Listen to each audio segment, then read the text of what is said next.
Good evening, everybody. Happy February. Good Hi, guys. to see everybody hopping on. Hey guys, Hey, was it just me or was January like a really long month? Seems like Oh, January is a long month. man, certainly I felt tell that you, way. Yeah. It just seems like the new year was a long time ago. It's January at 31 days. I guess it is an extra day long, but it just feels like, wow, it's been taking a long time. So, yeah. Well, I want to make sure we start with some really cool stuff tonight. We've got several things we're going to go over. We've got a brand new thing that Danielle's going to talk about tonight, which we're really excited about kind of a culmination of what we've learned over the last 3 years. I want to go through some initial things first. I want to share a board, just a real simple board, like a use case you could do on how to make sure you're on track. Um, we've already got a month down in 2026. I know back in January, Danielle, we talked about your vision. So November, December, and January, we talked about your vision. What do you want to accomplish? How can you use AI to help you be strategic and get all this stuff done? Well, here we are, a month in. How it's going, right? How are you guys doing? So I want to show a board, just a real quick, simple little thing you could do. So let me share this screen here. All right, you see this, Danielle?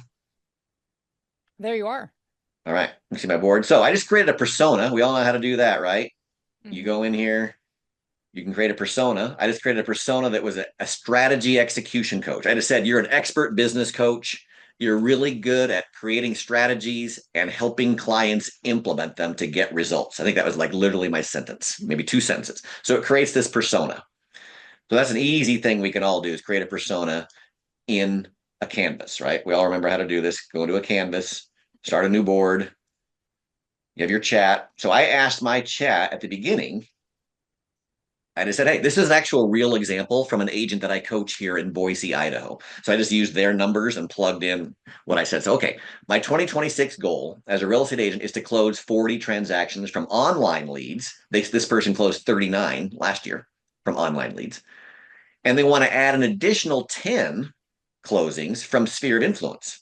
They didn't close any from their sphere last year. Their entire year, they did 39 deals, but they were all online leads. So this year, they want to maintain that, but they also want to add sphere. So that was a good goal. I thought we talked this through, and I said, okay, we could just create a persona to talk about this. And we asked it, give me a 30 and a 60-day plan of action. And what do you need to know from me to make this plan effective? I always love that question, right? What do you need to know from me to help me create a plan? Da, da, da. So it says, hey, you have two distinct modes here: maintenance, which is your online leads, and then startup, which is your sphere of influence. So it kind of goes through and gives you a plan. Hey, week one, for your online leads, here's what you should do. And for your sphere of influence, here's what you should do. This is one thing I actually teach my coaching clients to do. So it's kind of nice to see Huzi back me up on this. Um, Figure out, pull every contact from your phone, email, social media, and get it into one place, into a CSV file or into your CRM or somewhere, and then figure out who actually matters. I call them your raving fans. Huzi calls them your A-list, people who will refer you if you ask them to, your past clients that were good, and your friends. Your B-list, they know you, they like you, and they might refer you if they had the opportunity. And then your delete list, people you wouldn't buy coffee for. I thought that was funny. It's like, okay, so figure out what I like to tell people to do is figure out who your raving fans are, your top people. And then it says to do a soft touch, send a non real estate life update. What I like to do with people is have them use my client for life form. If you don't have my client for life form, email me and I will send it to you, rick@huzi.ai. It's a simple form. I take people to lunch. We sit down. We talk about their life. What kind of things you're interested in? Where do you like to go on vacation? What's your favorite kind of movies, music? What's your favorite dinner place? Tell me about your pets. Tell me about your kids. What are your hobbies? Like you can learn all this and record and get all this information on a client for life form. That's a great place to start because it gives you lots of potential touches down the road. So that I thought was a really good thing that Huzi recommended. Hey, come up with your raving fan list and let's get in front of them. That's the first thing. Then it starts talking about cadence, like, okay, making sure we're checking in, making sure we're adding value to them in some way. Maybe it's a newsletter. Maybe it's a real estate related thing. Maybe it's just an event, right? So I like this kind of a context. I don't want to spend too much time on this particular board because it's very simple. I just started with this client, but it's super easy. Create a strategy coach, tell it what you want to do. Here's what I want to accomplish. And maybe here's where I'm at so far. Help me build out a plan. And the coach can then start helping you build out a plan. What do you think about that, Danielle? Thoughts? Yeah, I love it. I'm in my board. I'll share some of mine as well too for, I've got some projects that are really base level where I go in there and just like ask a question just to get started or maybe start a thought process. And then I've got other boards that are extremely complicated, really deep. And I think, man, if this if this team member ever left me, where they know everything about this project that I have going on. Right. Um, and so I just love all the different levels at which you can use this to build out platforms. I'm sorry, excuse me, processes in your business. Yeah. Rick, I have a question on that. Yeah. Go ahead, bro. Um, that kind of reminds me of I know in the Gary Keller book, in the Maria book, he talks about the 8x8, and then you Yeah. shift to another. Can you? I could even see maybe mapping that book into that and helping you kind Absolutely. of, you know, navigate the relationship with those clients or prospects and moving What I them would from. do, Robert, is pull up a new board, pull up book, add the MREA right there. You can add the Millionaire Real Estate Agent and say, hey, I'm a networker, or explain your business a little bit, explain what you're trying to accomplish. Hey, I'd like to build out a 33 touch program. I'd like to build out an 8x8, either a postcard or a newsletter or a mailing campaign, whatever it is you prefer to do. Help me come up with the scripts, what to talk about. Like, yeah, I've done that. I have several boards that actually do that exact thing. Wow, nice. And that's powerful because then it pulls Robert right from that book and it knows what a 33 touch is. It knows what an 8x8 is. Yeah. Yeah, and Robert, are you familiar with the branching feature now that's in your Canvas boards? No, maybe you might want to A show lot of that to people me. probably are not, Well, Danielle. yeah, let me give you guys let's go over a couple new feature updates. What do you think about that, Rick? And Yeah, we let's can do kind it. of I show love it. some use cases and like why these features matter. It's not just a list of different buttons that are in there, but there's an actual application for it. And so, okay, let's see if I can share my screen. Yeah, go ahead. Here we But that's a go. great example, Robert. I would definitely want to do that. I want an 8x8. I want a 33 touch and having the MREA at my disposal in a tutor. I always call this like a using AI as a tutor. And I'm going to talk a lot about that today because I think Mm, people a lot of times use AI wrong. They Mm, offload their thinking to AI. I'd rather have it be a partner with me. yes. yeah. Yeah. Okay, so first and foremost, you guys can see my screen, right? Rick, you see my Yeah, screen? we Okay, got it. cool. So Mm, you guys remember the folders now? If you haven't been on or haven't seen those, you can add folders. This is how I keep track of, because of course we're all using Huzi in our Canvas platforms, um, not only for business but personal use cases as well too. Or there's many people on the call that actually have multiple businesses as well too. Yeah. So to kind of keep track of all of that, it also helps me find things, which I'll go into. I'm super excited about this feature here in a minute. But here's an example. So this is a really simple board when I mentioned all the different ways that I approach this. And you can right click and click show me the entire board and it'll zoom out so that you can kind of see where you are. I love that feature in addition to, you're zooming here and moving it around. This I use all the time. Show me the whole board so I make sure I'm not Yep. missing anything because Love sometimes that. things go off in the corner. So this was really simple. I was just bringing in a contract this to review it and kind of prepare for a client conversation on a letter of intent that was coming in on a commercial piece of property. But then if I wanted to move this over and get this out of kind of my library here and move it into my real estate folder, I just click add to folder, and then I find the one that I want. It'll move and I can find it right there later. So I love that feature. Helps me stay organized with how many I have.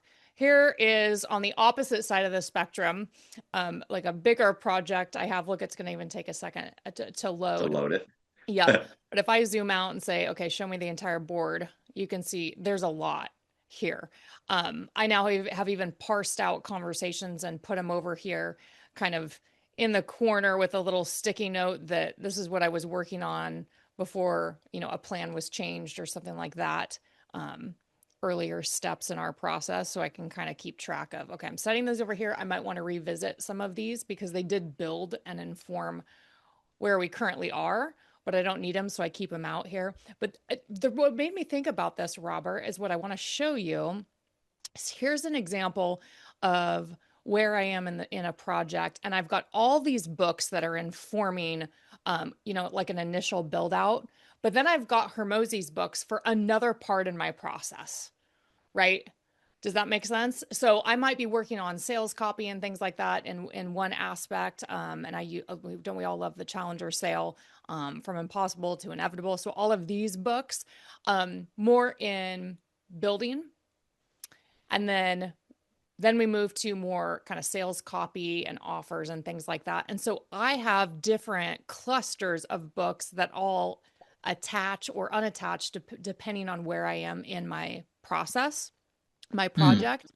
And what I mean by that is, so here's another example, actually. Let me go here. So I have all of like meeting notes that I've brought in. So where we are maybe in a process, all the thoughts cohesive from different team members that I bring in here, and then they inform chats.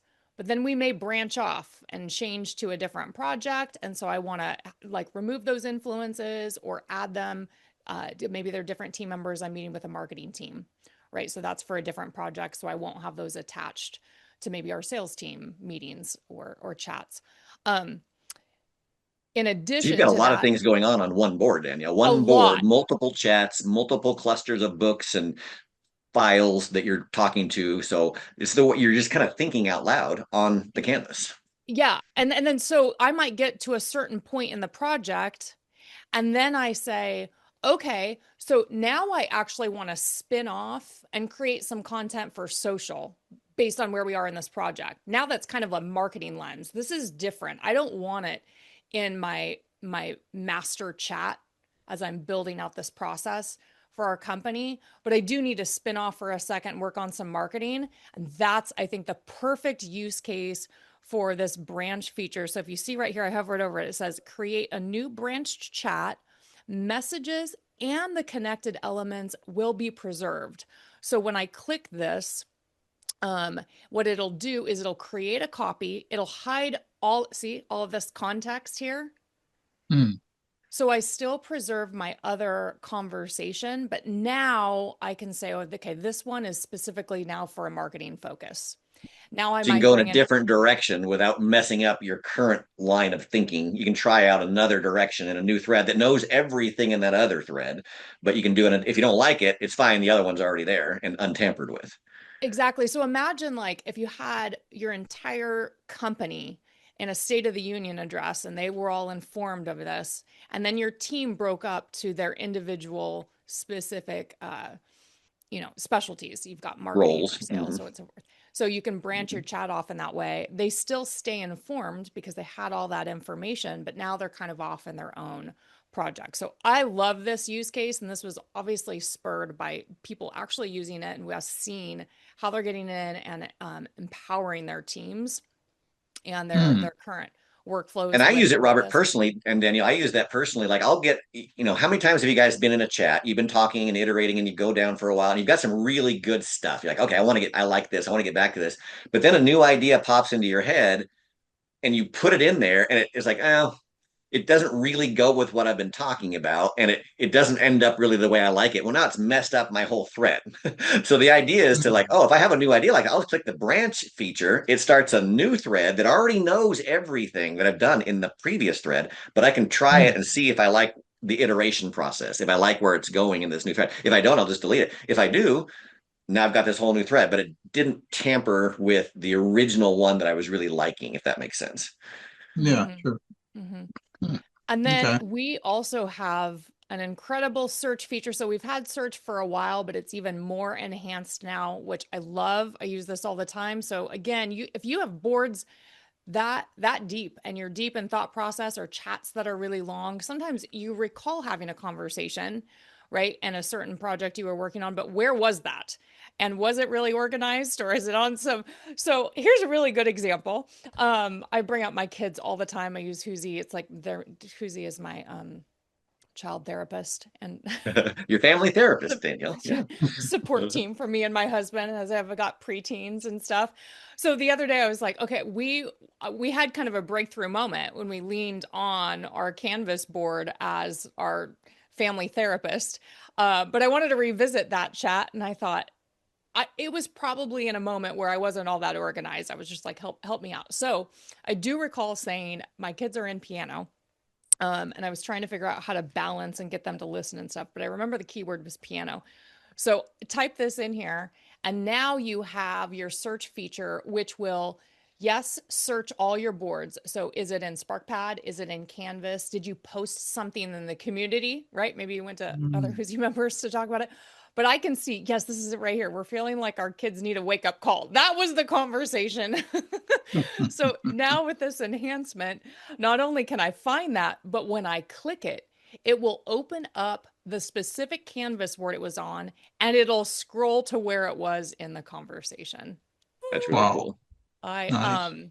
this is Holy this cow. is so helpful, especially when if Mm. you just bring everything to who you're like, where was that? Yeah, Yeah. love So that that's Yeah. the so much. search feature, guys. If you're like on my Mhm. screen, your faces are blocking that, but the top right of your dashboard where the search feature is. Yes, the magnifying Okay. glass. So if you Yep. you just type in there and it'll show you where, and it'll give you a few options too. Notice there were multiple different sentences that were in reference, but if I clicked the one, it would take me there and it would also take me to that point in the conversation, which I think is um, incredible. Can I Love ask it. you guys a quick question? Yeah. Please. Yeah, so this is great. My mind has been blown about 4 or 5 times today. I talked to Nate earlier on the one-to-one on that question and answer thing. Um, Right. I just kind of humorously noted that I often copy and paste in the email to Yes. keep track of my stuff.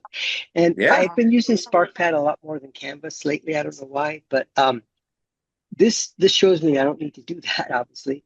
But how does it know how to get stuff? I mean, like, does it just know by the context? Do I say, I'm looking for this? Because I mean, like, I've got long threads of stuff that are, some of it's Python coding messages, stuff like, and I've got other stuff that's language related. And how does it know where to go and get it? Are you referring to, thanks for the question, Teddy. Are you referring was it Teddy? Is It's Teddy Daniel. talking? Oh, Daniel. Hi, Daniel. Daniel. Hi, Daniel. Yeah. Hi, Danielle. Hi. Hi. Are you referring to the search feature in particular? Yeah, and I'm mostly doing it in SparkPad, so maybe it doesn't even apply, but maybe I could just take all that stuff and put it into Canvas.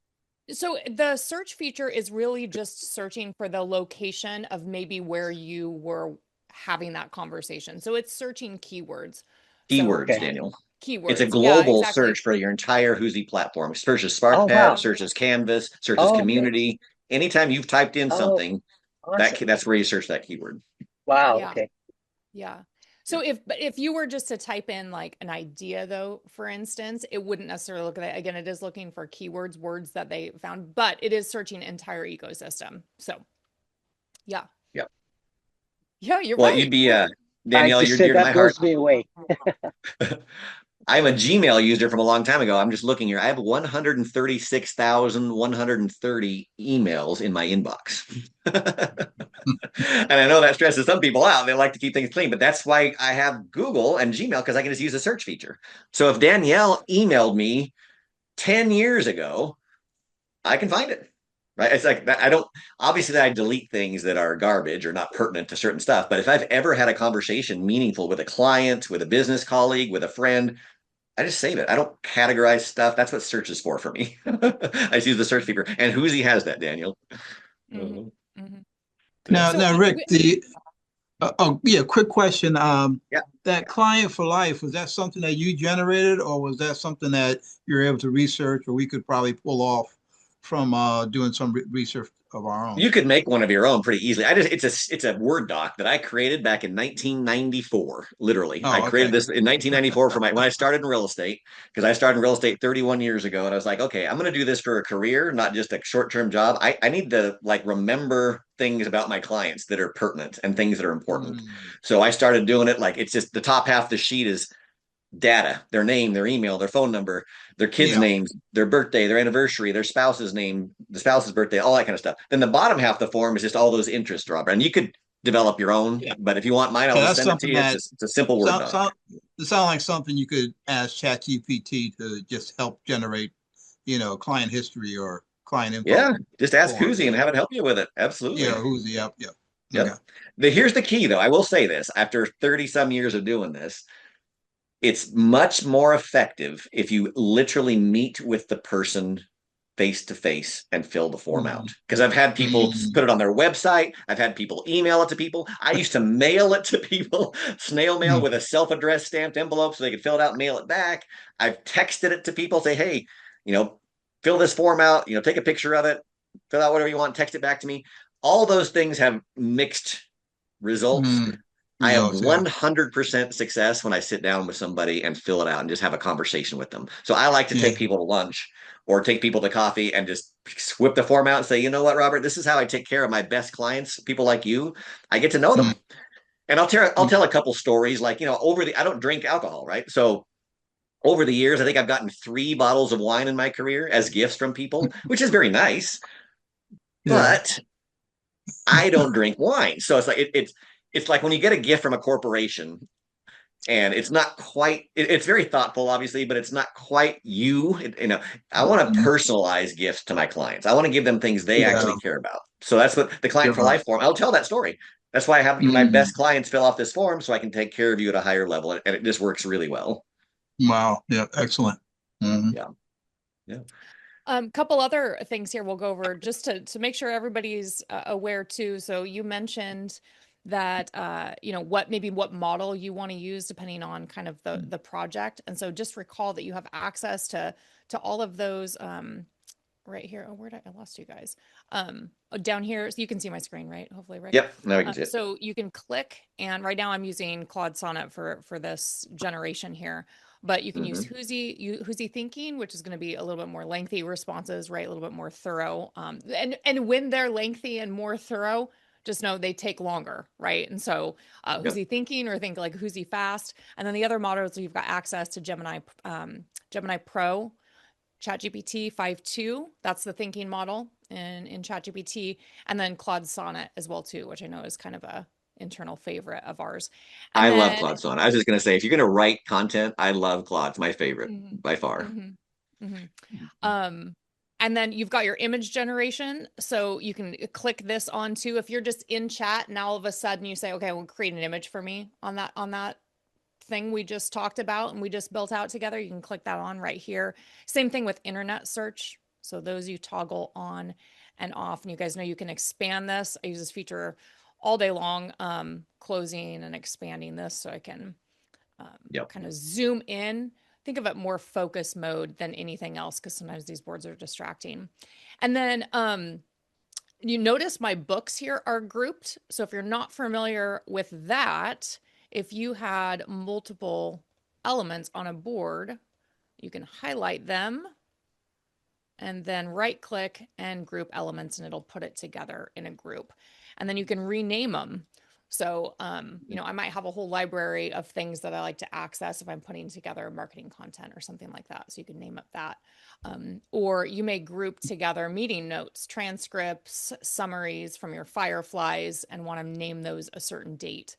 And as your boards get bigger and bigger, I think that naming feature is really key to stay organized and to know where to go back to, because there may be a stop point in that conversation that you want to revisit in a couple days uh, later uh, because you spun off.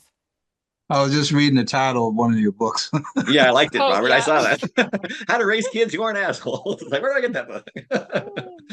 I Yeah, love that one. it's Have you Yeah. read excellent. Untangled, by the way? I told you about that, Danielle, Uh, right? Untangled. Unt Untangled. It's How to Raise Teenage Girls. I That love book that. actually really helped me with my daughter, by the way. If you're on this call and you have a teenage girl, that's a good one. Add it to the list. Add it to the list. Um, Yes. the other function as well too is so you've got personas. If you have multiple personas, you can have multiple personas attached to a chat, and the AI will decide which expert should be answering or generating the next response. Okay, so you may see, like, notice right here, this persona, which is my family and child psychology advisor, right here. And this is the icon for that persona. If I had somebody else here, which is like, I don't know, a fitness guru or something like that, they're going to have a different icon. And I could scroll through my chat and see which of those advisors kind of spoke up. So imagine being in a boardroom, right? You only have one person talking at a time. Unless we were on a sales call the other day. It was funny. Rick and I were talking over the top of each other. And Eric's like, Yeah. what are these We're both salespeople on excited. the, Yeah. on the call? But anyway, so you have the response from the person who is, probably the most equipped to respond to that Mm, Yeah. prompt. So mm, I think that's helpful as well too. You don't have to pick and you don't have to toggle back and forth is the point.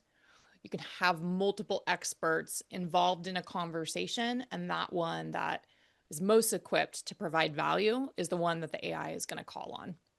And when you build a persona now, guys, you can add assets to that persona. Like you could add a file, you could add a PDF form to that persona to have it draw even more specialized knowledge if you wanted it to.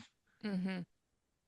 You can mm. edit your persona, collapse it and stuff as well too. So Mhm.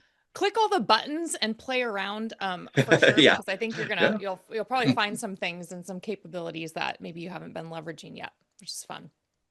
Well, one, too, just a basic, obvious one. I just did this the other day with somebody and they couldn't believe it. I'm somebody to share this because I thought it was basic and obvious, but maybe not.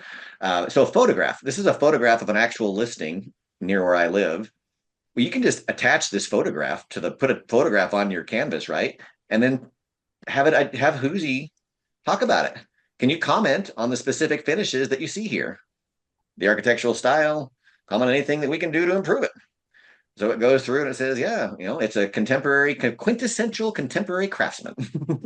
It's emphasized on natural materials, multi-gabled roof lines, prominent front porch. Like, and then it says, here's things it sees: combination of horizontal lap siding on the main body, decorative shake on the batten siding within the gables. So it talks about things that it things that you could do to make it better.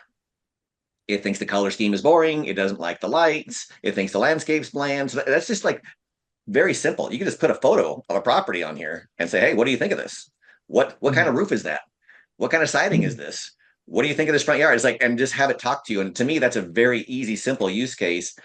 People in back, when this first came out, Danielle, you and I and Eric were taking pictures of things that we didn't know what they were. And like asking, I had a guy at a home inspection that had a pipe that was coming out. I said, hey, take a picture of it and put it on the canvas, say, hey, what is this? And it'll just like literally tell you what it is. But this is what we call visual AI. It can read images and it can look at the content of an image and then give you advice and tell you what it sees. That's a real easy, obvious use case I use all the time. Mm-hmm. Wow. Mm-hmm. I think, when I talk with people who are just kind of getting started with AI, and actually you can find lots of articles that support this as well too. I think people find kind of the biggest breakthroughs when they just start recognizing that it's something they have access to for almost anything in their life. And as much as I use it day in and day out, it's everything I do, right? It's my job. I still sometimes forget. You and I were talking the other day, like, well, going back to my child board, Yeah. I was really struggling. My husband and I were like, we feel like we keep saying the same thing over and over and over again. Um, and the next thought was just like, what are we doing? I'm like, well, we just need to take all these ideas, right, and really have a conversation with all the wisdom that's in the world, essentially, if we're really clear on what it is we want and how far away that is from where we are. Real clarity on the issue at hand. So Right. long story Mm. short, we learned that we just have our kids so almost overscheduled that it's impossible for them to learn how to time manage on their own, because their life is such that I have to give them directions constantly. And I thought, yeah, that makes complete sense, but it gets really at the foundation of something, right? It's like, um, we're doing all the right things and we're making sure they have access to all of this and it's growing their mind and their body and all of that. But that one life skill that I'm really trying to instill in them, I'm actually working against myself. And so that was a breakthrough moment. And that came because I went back to my board, which has been alongside of us, helping us come up with kids' schedules, this, that, and the other thing. Um, so it's just a reminder of, not just for a business, not just for content creation, not just for this, that, or the other thing, really anything. Think about it for anytime you have a moment of friction, right? AI can probably provide some assistance, which is pretty fun. And that's a perfect segue, Danielle, for what I want to talk about next. I want to spend the next 15 minutes or so talking about what you and I talked about the other day. And I've done a lot of research on. I've read a ton of articles. And of course, I went into the canvas and did it. But our cognitive offloading, like unintended consequences of using AI, which is going to be the new norm. So this is not something we're going to avoid. This is something we're going to have to learn how to deal with, because AI can be incredibly helpful.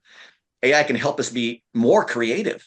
It can help us be more human. It can actually literally help us bring out the best attributes in ourselves. But if we're lazy and we don't use it correctly, it can actually atrophy our brains. I mean, so to give you an example, like my kids, I grew up, born in 1970, so I grew up without GPS. I mean, we literally had to memorize our town and our streets and our city. And my kids are 17 and 19. And I said, hey, I want you guys to meet me over at the McDonald's on Broadway, which is over by Boise State, which is like 10 miles from where I live. I live in Meridian.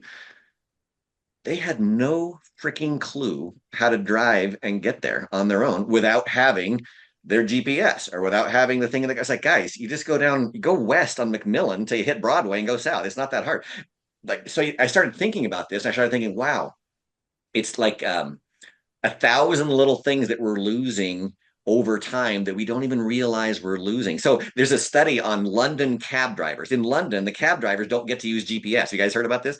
It's like they have to memorize everything. They memorize all the streets. And I was that way. When I lived on the road with Jim Rohn, guys, I traveled all around. I lived in almost every major city in this country for 3 to 5 months. I lived in New York. I lived in Miami. I lived in Dallas, Indianapolis, Los Angeles, Phoenix. I mean, I've lived all over this country. And this is before GPS, this is the 90s.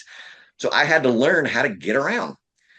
Well, actually the hippocampus in the brain of the taxi drivers in London is much bigger and much more developed than in normal people. So you start thinking about, if we're losing the ability to navigate without help, what does that really mean to us biologically as people? Right? And just start thinking about, yes, it's more convenient and yes, it's easier, but there's also a loss of something along the way. And sometimes that trade-off is totally worth it. I get it. But we have to be careful. What are we trading off our cognitive skills for? Like, I don't know my kids' phone numbers, guys. Honestly, I do. I mean, I know my wife's number. I know my number. I know some people's numbers, but vast majority, including my own kids, I don't even know their phone number because they're in my phone. So, but if I went somewhere else and didn't have my phone with me, I'd be in trouble. So you just start thinking, like, I still remember my addresses and phone numbers of every house I ever lived in when I was a kid. But my kids aren't that way. So you start thinking about cognitive stuff. So I want to share this with you because I went really deep down this rabbit hole here. But there's some really cool stuff you can do with AI. So I'm going to this cognitive autonomy in the age of AI. Let me bring this up. So this is a board I kind of went through. So this is a long iteration. I was talking to it, but I was basically talking to about stuff Danielle and I were talking about. Like, if you can't remember phone numbers, if we have self-parking cars, pretty soon we're going to have self-driving cars. I mean, we already have them, but they're not mainstream. They're going to be mainstream fairly soon. And Danielle's sharing a story about growing up out in Banks, Oregon, like having a 4x4 and having to get out and lock in the hubs. Like, how many kids today would even know what the Our heck she's kids talking will about? our Lock kids in the will hubs? What never are you have to talking lock in about? the hubs. You push a button nowadays. Most cars, you just push a button, it's in four-wheel drive mode. Or a lot of cars, they just automatically shift into four-wheel drive because it knows the conditions. Like, and yes, I get all that, and that's convenient. But what are we losing and what are the costs? So this is actually a really cool breakdown. I like some of the stuff that it talked about. And if my daughter would come to me the other day and talk about being bored. So I read a bunch of articles on boredom and how good boredom actually is for you. It's really good for your brain to not be stimulated all the time. But it talked about the invisible erosion, death by 1,000 conveniences. Each individual convenience seems trivial. GPS navigation, autocomplete when you're typing, recommendation algorithms for restaurants or stores or whatever. It's like, yeah. But then, like I even said, I don't know phone numbers anymore. Pretty soon, people aren't going to know how to drive a car. I mean, literally think about this in 30 or 40 years. What is people's ability to drive going to be? Not only parallel park, but like literally drive a car. I don't know. And we have, wayfinding stuff. People, yes, before GPS, we built mental maps and we had spatial awareness of our cities. Like I still do because I'm 56 years old. So my brain works in north, south, east, west. I understand where things are. Young kids don't think like that, guys. They have no cognitive spatial map of their city in their brains because it's all on their phone. Maybe that's okay. I don't know. Calculators. Spelling and grammar autocorrect means we never confront our mistakes. And this just goes on and on and on with all kinds of these different things. And but then the good news is there's things we can do about it. There's things we can do with AI. One of my favorite is instead of having it give you advice, let's say you're thinking about starting a podcast. That's one of the examples it has in here. Instead of just telling me how to start a podcast, give me step-by-step instructions, which it'll do, have it help you think through it first. Like ask me clarifying questions that will help me understand what to do and help me understand if this is something I even want to do. Instead of giving me a list, ask me questions that force me to think. That's a great way to start thinking about AI is that Danielle, we always talk about another voice in the room or a thought partner. How do you think of it as a thought partner? Well, don't just offload it. Hey, do this for me. Have it challenge you. Have it ask you questions. Um, I can tell you, so you know about that study where people had to write essays. 54 people at MIT had to write essays. There's 3 groups of people. One group could use LLMs, large language models, and AI. One group could only use Google search, and one group could only use their brain. And they had to write a series of essays. They got graded on these essays by actual teachers, and there was an AI judge as well. And then they had to go back and remember what they had written, and pretty obvious what I think the answer is going to be. What group do you think wrote the best essays? The group that was the brain only, the group that was Google searched, or the group that was AI? Which one do you think wrote the best essays? Brain only, Dan. Yeah, brain only group. And which group do you think had the best recall about what they had written? Definitely The brain brain only. only. Brain only group, right? So I can tell you from personal experience, anybody that knows me, I have journals. I could show you a wall over here with tons of I have like 29 of these journals. I've been keeping these since 1996. I write things down a lot. I can tell you from without a doubt, when I write things down, I remember them. When I type them into a computer, I don't remember. It's like literally gone the second I type it. So there is definitely some skills that we're losing if we're not thinking and if we're not writing and if we're not reading. So these are things that AI can actually help us with if we use it that way. Well, you brought up a question I have, Rick. How about getting it to help you remember scripts or that cognitive Yeah. part of the brain and So that's a memorize? great point, Robert. In fact, I just wrote before this call my 4 favorite things to use AI as a tutor. So I use AI Mm, as a tutor. I say, okay, where are the benefits to that? Well, I just wrote these down on a piece of paper. It's going to give me a lot of different explanations and it will adapt them to my level, whatever it is I'm talking about. Like if I don't know as much as you know about something, Robert, it's going to talk to me at my level, which I really appreciate that. So AI is a great tutor that way. It's going to give me unlimited practice problems. It'll give me mm. unlimited resources to practice, to learn new things. If it's a math problem or whatever it is, it'll literally give me, it'll have like a role playing partner. And it's just a script practice partner for real estate. It's perfect for that. It's going to give me immediate feedback. It can give me feedback on how to improve right then and there. Because if you were doing this pre AI, you had to have an actual teacher or a tutor there. Well, now with AI, you've got one right now for anything. I want to learn Mm. calculus. I don't know anything other than algebra 2. I didn't go to calculus when I was in college. Can you help me understand derivatives? Give Mm. me 5 practice questions and explain them. Like it's a great tutor. AI is amazing at that kind of stuff. And then it can explain concepts in multiple ways. I wrote that. It was before things like when I was a teacher, I used to be a competitive water skier and snow skier. So teaching people how to ski, you try and say the same thing in a lot of different ways. So something's going to resonate with them. And AI is really good at that, explaining things to you in a way that you'll understand it. But I really like one of the things it talks about right here. Number 6 was the coming inflection point. So let me show you what it talked about down here. I love this. This was really long. I should share this board with some of you because it was pretty crazy how cool it was. It talked about what's coming in the future, the coming inflection point. So every AI advancement follows a pattern. There's going to be, introduction, adoption, normalization, and then dependency, and then skill loss, and then realization of what we're doing. So one of the things I really liked was personal AI agents. It's going to know your calendar. This is coming very soon. It's going to know all your email. Danielle, we can talk about that in a few minutes because we already have that. It's going to know your preferences, your habits. It's going to schedule for you. It can draft messages. It can take care of your tasks, negotiate with other people's AIs. On your AI is going to be talking to each other soon, right?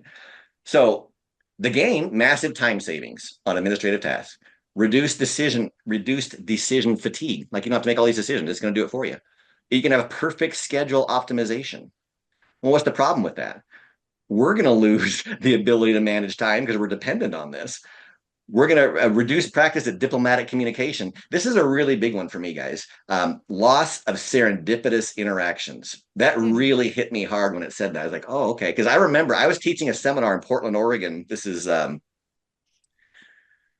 like 4 years ago, right before we started Huzi, 2021. I was teaching a class and I was done with the class early. I didn't have anything else to do until the next day. So I drove on a whim. I'm a motocross and a supercross fan. So I drove out to Washougal. If you guys know where that is, it's not that far, like an hour from Portland, just east in Washington. I drove out to Washougal because I just love that track. It wasn't during the season. I knew there'd be nobody there, but I just wanted to check it out. It's really pretty. It was in the fall. The river's really pretty when I drove out there.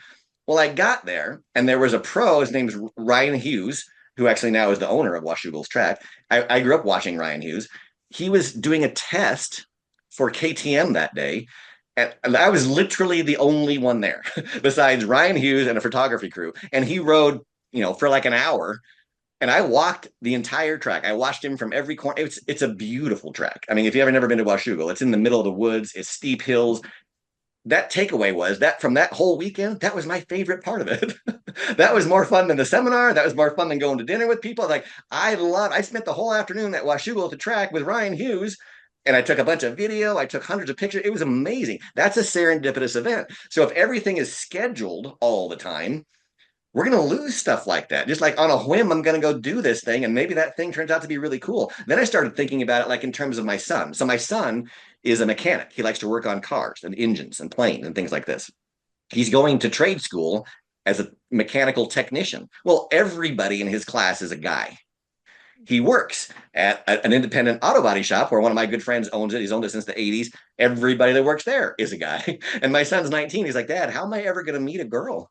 Like every facet of my life, I don't have the opportunity. And you start thinking about with AI, people hang out in their houses more. They don't go out as much. They're online instead of like literally having physical events and meeting people. And so, yeah, that there's the gain of time management, the gain of efficiency. Maybe we lose some of this serendipitous interaction too. And I think that's a big thing that's going to happen to people, Danielle. Yeah. Mm. Yeah. I mean, what this all comes down to is with anything, doesn't not AI, not just technology, but anything we face, what do we stand to gain and what are the trade-offs? But Mm. one more Yeah. step is, are there potential unintended consequences or unintended trade-offs? Right. So, for instance, GPS, just to use that, that's a great example. Like we Yep. probably, it was an unintended consequence that we would lose our awareness of the city and, how to navigate kind of on our own. Now, even if we were aware of that, we'd still choose GPS, but maybe we would have, with that awareness, chosen to, pay more attention or do Right. something else. So I think that's really what it comes down to is just, the trade-offs and making an informed choice. And this is what we're seeing with AI, Rick. Okay. Yeah. So we've been training agents now for what 2.5+ years Yeah. on AI, probably 4,000 plus different agents or mortgage professionals, title, all of that. And this is where we're really seeing kind of a division in the group of people is everybody's coming to AI. When we first started coaching, Rick, it was like we were talking about what is it? And people would say, hey, I heard about this thing. Like, do I need to pay attention? And our track was, you need to, because everybody else is. And we were kind of Right. convincing people that they needed to pay attention. We're way past that now. But there are still some who are stuck in this perpetual like learning phase, right? I know that I need to learn AI, so I'm going to go to the podcast, I'm going to do the thing and the webinar, and they're just hoarding information and trying to figure out how to apply this tool or use all the technology. Right. Then we're seeing this other subset of agents who are, hey, I get it. You don't need to convince me. It's really clear. I'm maybe even a top producer. I've been in my business for a number of years. I have systems in place. I have SOP, standard operating procedures, right? I've got workflows built out. So I know the benefit of that. And you don't need to convince me that technology, if I could throw technology on top of that, that my gosh, my business would just take off. But they I just don't have time to learn it, Danielle. I just don't, yeah. They're like, I am so valuable in the field, right? Or in front of my client that I can't stop that momentum because that's the trade-off. I can't slow that momentum to learn this thing or try to put it on top of, because I already spent the time building out these systems and stuff. So that's become really clear. In fact, I've interviewed top producing agents recently and mortgage professionals as well too. And they're like, that's it, Danielle. Like, I get this. I've got these systems. I want to AI empower them, but I don't have time to do it myself. And I don't know how to build it. And I'm done with podcasts.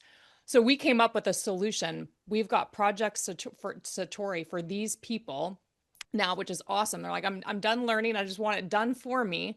I've got my systems in place. So we completely put AI on top of these agents' business now. They schedule an intake call with us. We go through their business. We figure out exactly how it's set up, what players are involved, what systems they have. We then figure out where their time is going, the low return hours and the high ROI activities. And then we guarantee to find at least 10 hours back in their business. And Per then week, based on right? per week, 10 Per hours week. per week. And then based on that assessment, we take those low return tasks that have to get done. We build out AI workflows for that person's business.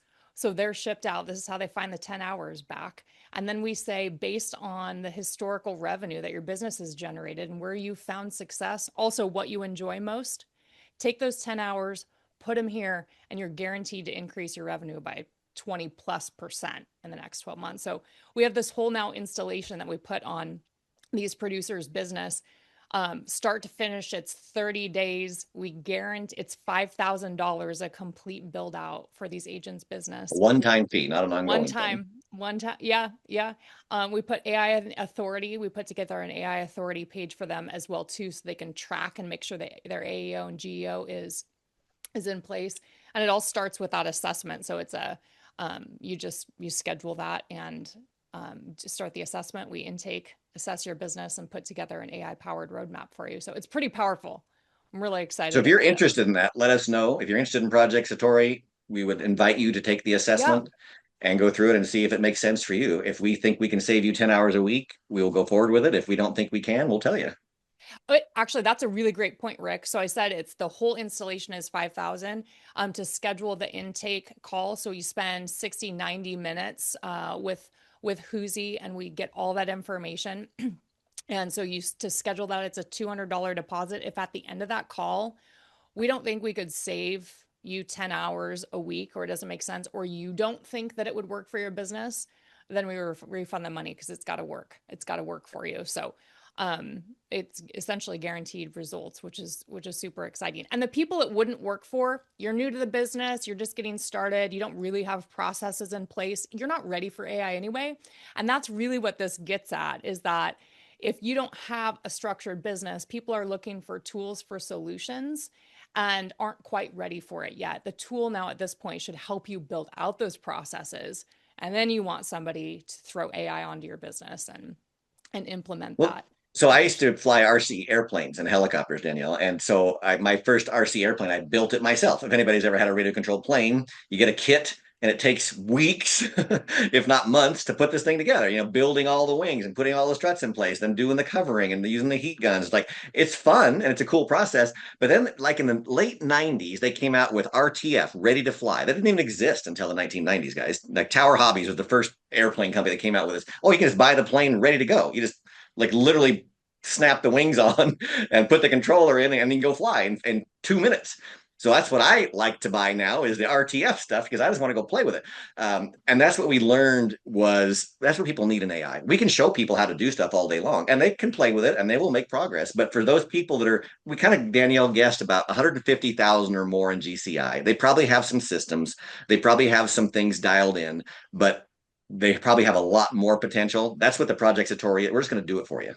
It's RTF. Let's just go. We're going to build it. We'll build all the workflows. We'll build out your GPTs in your SparkPad. We'll do the monitoring of your GEO online. Like we're going to do it for you, not show you how to do it. We can show you how to do it and you can buy the kit. That's what Huzi's all about. Or you can buy Project Satori and we just do it. and we're done. Yeah, those are the top producers. Like, I make money in the field. I don't make money just learning how to make technology work for me. So, yeah, we're really excited about that because it empowers a certain group of professionals that are really looking to leverage the power of technology again on a business that has proven successful already. It's just ready to scale. That's the difference, right? It's taking your business from where it is currently and scaling without needing to hire team members or something, and squeezing and it'll just a little bit more even out of your current workflows and processes. So it's exciting for sure. So if you want to do that, email rick@huzi.ai or Danielle@huzi.ai. Send us an email and we'll get you started with the questionnaire and the assessment. That's the first step, is the assessment.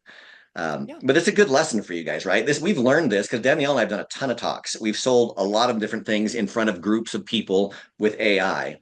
And we understand, I mean, literally in the last year is when I felt this shift, because I've been a full-time real estate coach for 10 years. I've been a broker for 31 years. I've been coaching for 10. And it's really recent, this shift of people don't want to pay for access to information anymore. They don't want to pay for the opportunity to learn something new. They want to pay for a result, a deliverable. Give me the thing, Rick. I'm like, oh, okay. I mean, it's really stronger now than it's ever been that way. It's like, okay. And that we started talking as a company, as a group, is like, because we do have some really high producing agents. They're in Huzi that want us to help them build certain things because they don't have time. It's like, Right. okay, Right. we'll just do it then. Screw it. Right. We're just going to build it for them. It takes a lot of power from us and time and energy and manpower, but the end result is a plug and play thing that they're just loving. Mm-hmm. Yeah, reallocate the time spent on $25 an hour tasks and then shift those to $200, $500 an hour tasks. That's the whole point of it. When we talk about AI, everybody knows it's fast, right? But what do I do with fast? How do I don't want to just have necessarily saved time back in my day. I want the ability to make more money. That's the main thing. And I think it's that connection piece that people have really been trying to figure out is, yeah, well, but where do I turn around? So that's what the assessment does, is figures out this is how you save the time. Yeah, that's the power in AI. But based on the business assessment and what you've spent these years building, this is where you need to refocus and reallocate that time to turn the time savings into revenue. That's the key. So we're Robert, super you had a excited question? about that. No, just taking it all in.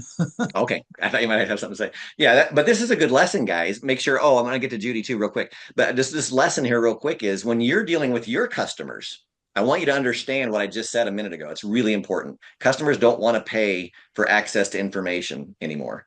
They don't want to pay just for your guidance anymore. They want to pay for actual deliverables. So you need to be very clear in your marketing, in your social media, in your conversations with people. This is the deliverable. See, I love, I got to put my glasses on.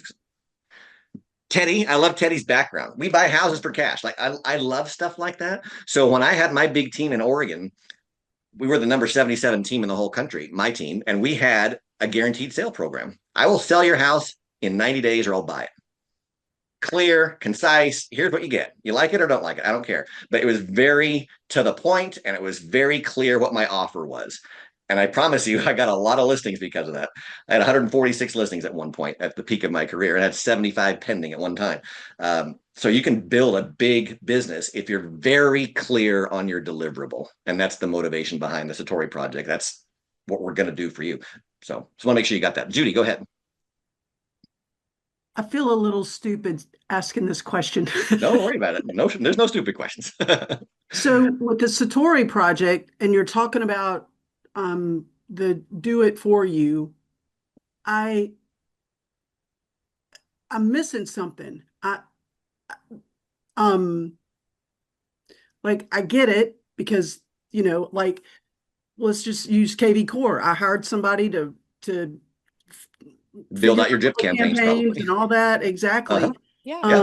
And then so is it, but I don't understand. So that I comprehend easily, but I guess with the Project Satori and putting the AI on top of the business, How does that work? I'm missing. Yes, I I guess I've can. offloaded too much of my brain. Yeah, yeah. That's not a dumb I'm question, so Judy. glad you Believe. asked. I'm so glad you Yeah. asked. I'll summarize it. So just the framing is less about AI, although that's how you're going to find this time. But Project Satori is about finding the time in your business that can be reallocated to higher return tasks, because people are only looking to AI to save time so that they can make more money. So that's what Project Satori does, is it connects the dots. You're not just going to a tool so you can learn a new tool, right? Which actually takes time and takes money. What you're looking for is additional revenue back in the day. And you can make additional revenue if you had more time, right? Because all this other stuff still needs to get done. So the ticket is figuring out what is it in your business that does need to get done, that doesn't generate, they're not high dollar hours, right? They still have to get done, but now we've got technology that can do them for you. We build out the workflows and we apply AI to those things so they're no longer on your workload for the day. Then, based on your assessment, on the assessment that we do for your business, we're telling you now these are the tasks that you're going to redirect that save time to, Judy, the $200, $500 tasks, because we've just taken them away from the $25 an hour tasks that we can now use AI for. Or honestly, with technology too, I think what a lot of people are finding is that some things that they've been doing for a really long time don't need to be done anymore, or they're not moving the needle in their business. So that's what this is, Judy, is a business assessment to find time in your day. We leverage technology to get it back for you. You reallocate it and you increase your revenue. But you don't have to learn how to apply all of that to the technology or to the AI or to build out the workflows. We set it up for you. Does that And help? there's a bunch of different actual deliverables, Judy, with, I don't know how much you guys know about AEO and GEO compared to SEO, but we build that profile out for you. We create an authority page for you. We have it monitor what AI is saying about you. What are the 6 big large language models saying about Judy as a real estate agent, for example, and what can she do? So it literally creates the content that increases your rankings. I mean, it's just going to do this stuff for you. You know, branding, figuring out what your niche is going to be, and then what kind of social media content goes along with that kind of a niche. What kind of post should I be writing? Like, that's where a lot of agents spend a lot of time thinking and wasting time not acting and doing things. Where we just are gonna do that for you. And I will say too, it really all spans from the business assessment, because it's Yeah. not a one size fits all. Because if your business, so what we're talking about, AEO and GEO, that's because that's lead generation. Most agents, most real estate professionals and mortgage professionals are looking to generate leads to increase revenue in their business. And part of that used to be SEO, is now AEO and GEO. So that's why that's a part of it, right? Or content creation, things like that. There may be workflows for content creation, but if your business doesn't need that, then there's absolutely no reason to use technology or AI to empower that workflow if it's not going to move the needle in your business. So it all starts with the assessment, what's needed, and then we leverage technology for those pieces. And that's why it'll be different for every single person, because it's intentional and strategic. And this is where we're finding most people are missing the mark, because they're just going to a tool and they're figuring out, where can I put this tool in my business? Instead of first assessing, what is it that my business needs? And then, is there technology that can help me accomplish that? So And to that just give you one direction. more analogy, guys, I don't know if any of you ever used Smart Zip before. So I used to use Smart Zip, and I've coached a lot of agents that use it. It's a postcard mailing campaign, but they use AI to, instead of like, I live in a neighborhood with 1,100 homes. And instead of sending a postcard every 2 weeks or every month to 1,100 homes, I'll subscribe to SmartZip. And they then run this neighborhood through their AI algorithms. And based on how long you've lived in the house, how much equity they have, the age of the people, what their job is. I mean, it has all kinds of different things I don't even know about. It says, hey, these 200 houses are the next ones that are going to move. So I would market my postcard mailings to those 200 and save, 1/5, spend a fifth amount of money I'd spend on 1,100 homes. I'll just market to 200 homes because that's based on all these different criteria, and they've gotten really good at it. That's the best way to go. And that's kind of what we're doing. We're focusing you on what's going to work and what actually matters. But it's all, like Danielle said, based on that assessment. Because most agents, they just do a little bit of everything all over the place. and it's really ineffective. So if we can focus you on the things that make more of a difference, it'll make an exponential difference in your income. Yeah. Well, awesome. Thanks. Thank you guys so much That for was very joining us helpful. tonight. Was that helpful? Thanks, was Judy. that Judy? Oh, good. Yes. Thank you. Thank you for asking. Thank you for asking for clarification. We hope to see you guys soon. Actually, and look at your email, your inboxes. I think Eric sent out an email to you guys this afternoon. We've got a training class coming next Monday, so check for that. You can register if it's something that would help in your business. Absolutely. Thank you so much for joining us, and we look forward to seeing you guys in the community. Well, there's Eric. I saw Eric jump Thanks on here. so Hey, Eric. I've been here lurking for a little bit. I just want to say hi, everybody. Good to see you. So yeah, Eric's got a class Monday at 9 o'clock Pacific that I think you guys should have a link to it now. So check that out if you want to learn more about what we were just talking about. Yeah. Go kill it, everybody. Happy first of the year. I'll see you all soon. See you soon. See you guys.